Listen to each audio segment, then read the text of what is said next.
tous, nous allons vous présenter un verset sur le thème de la persévérance et de la patience dans 1 Corinthiens chapitre 15 verset 58, au nom de Jésus. C'est pourquoi, mes chers frères, soyez fermes, ne vous laissez pas ébranler, travaillez sans relâche pour le Seigneur, sachant que la peine que vous vous donnez au service du Seigneur n'est jamais inutile. Amen. Pour moi, la persévérance, c'est de ne jamais baisser les bras, toujours se relever et avancer quoi qu'il arrive. La persévérance, je dirais que c'est savoir se tenir à ses convictions et à ses ambitions malgré les obstacles.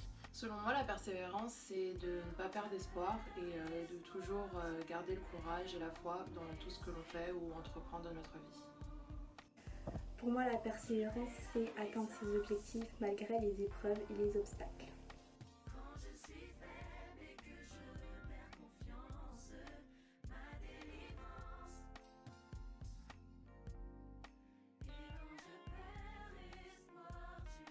Hébreux chapitre 12 verset 3 au nom de Jésus. Oui, pensez à Jésus. Les pécheurs étaient contre lui, mais il a tout supporté.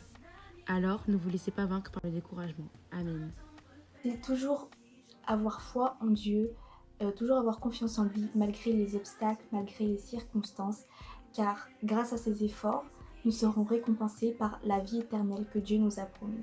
En effet, dans l'Lettre aux Hébreux chapitre 10 verset 35, il est écrit « Alors ne perdez pas votre confiance, grâce à elle, vous recevrez une grande récompense. » Pour moi, dans la Bible, un exemple qui illumine et définit bien la persévérance, c'est la vie de Jésus. Il nous montre comment persévérer dans la difficulté, la souffrance et dans l'adversité. La patience, c'est quelque chose que je n'ai pas eu dans ma vie pendant un très long moment. Et Dieu merci, aujourd'hui, je prie pour que ça change.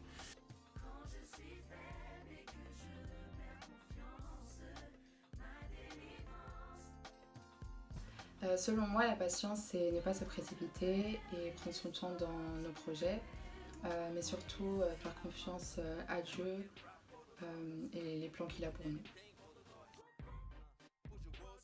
Alors oui, je me considère comme quelqu'un de patient parce que j'estime que Dieu fait toutes choses en son temps. Du coup, comme j'ai dit précédemment, à la base, je suis pas forcément une fille très patiente. Maintenant, ces derniers mois, Dieu m'a mis dans des épreuves qui ont fait que j'ai vraiment dû remettre en prière ce vilain défaut.